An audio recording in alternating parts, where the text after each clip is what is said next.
Good morning and welcome to the Grim. I'm your host, Kristen.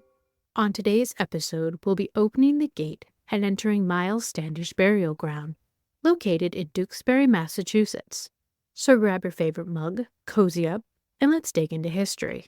On a meandering road just south of Boston lies the oldest maintained cemetery in the United States. The residents inside are the Pilgrims, the very first settlers of America. The Pilgrims sought America as a new promised land for their expression of religious freedom and to free themselves of religious persecution from the British. But the very first problem they had was they didn't land in the correct place. The Pilgrims, prior to the voyage to the New World, created contracts with tradesmen and military militiamen to assist them. In these contracts, they outlined the colonies that we know today as Virginia, not Massachusetts, as intended landfall. The assignees of the contracts felt they were no longer valid because of the missed landfall, creating a problem and need for the Pilgrims to create new contracts. The Mayflower Compact was then drawn up and signed by all aboard. After signing, they were then able to set forth and begin colonization of the New World. But the America we know today is a beautiful, fertile land of copious resources that we live comfortably in. In the 1600s, this new promised land was far from it. In the November of 1620, it was the very beginning of a bitter New England winter to come. They were unable to plant resources for food, leading to starvation, build adequate shelter, and were improperly dressed for weather conditions. Nearly half of the Pilgrims who journeyed across the Atlantic would find their end before it even began in the New World. Remaining on board, they fell ill from pneumonia, tuberculosis, and scurvy, using the ship in place of shelter. Out of 102 passengers, only 53 survived the very first winter. With originally only one death at sea, the beginning seemed so bright, but now very grim for the Mayflower passengers. Those first lost unfortunately didn't have lasting burial sites or maintained graves, but an even grimmer reason was behind the unmarked mass graves of the Pilgrims. In fear of their dwindling numbers, they wanted to hide their losses from the natives in the area. In fear of hostile raids, murder, or being captured, it wasn't until the colony was established that the old burial ground was finally constructed. The grounds were first used as a meeting house or church in 1632, 12 years after the landing in the New World. The burial ground was started in 1634 till 1789. The exact dates to the grounds being used as a cemetery vary due to the erosion of the headstones inscriptions. 130 headstones are counted in the burial grounds today, but it's suspected more are buried within. It was then abandoned until 1887, when the Duxbury Rural Society took over the grounds and rediscovered Myles Standish's grave.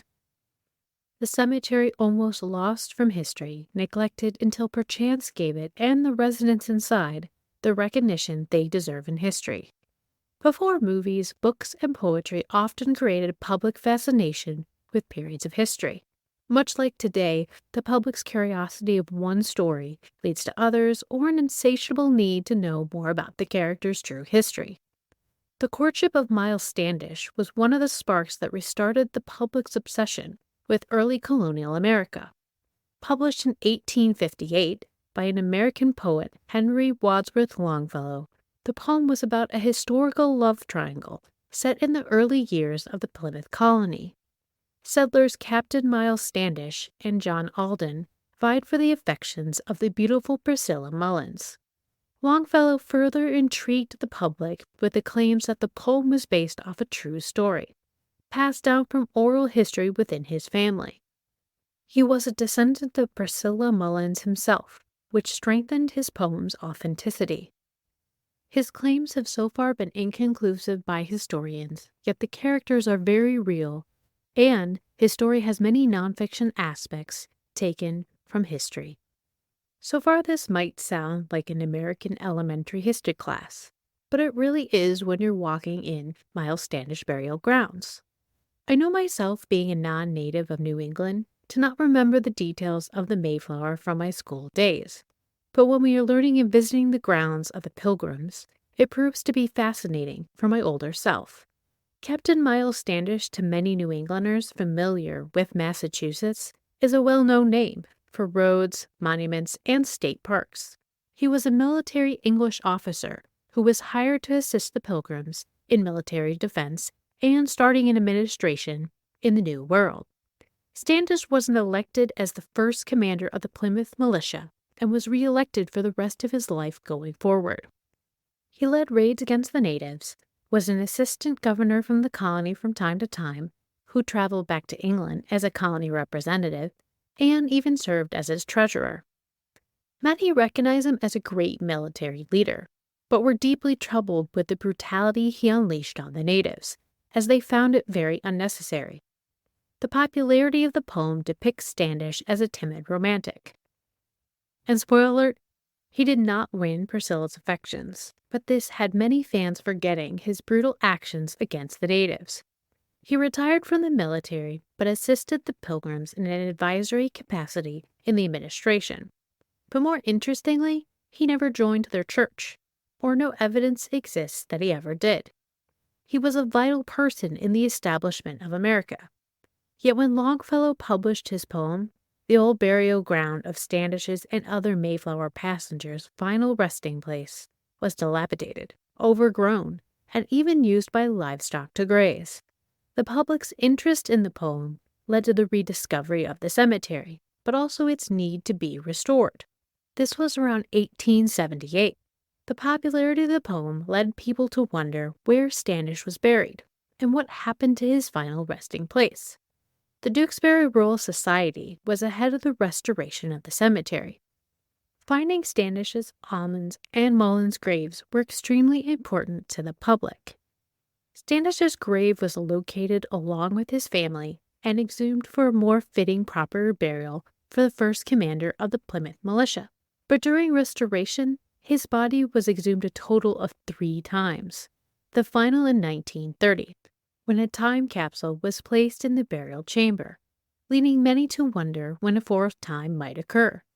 The grave of John Alden was also discovered during the restoration of the cemetery from Longfellow's poem, and other known Mayflower passengers. Historian records tell us he served on the Governor's Council, was the colony treasurer, and also a member of the War Council. Priscilla Mullins was the beautiful woman from Longfellow's poem. She was also a passenger on the Mayflower, whose family tragically died in the first winter.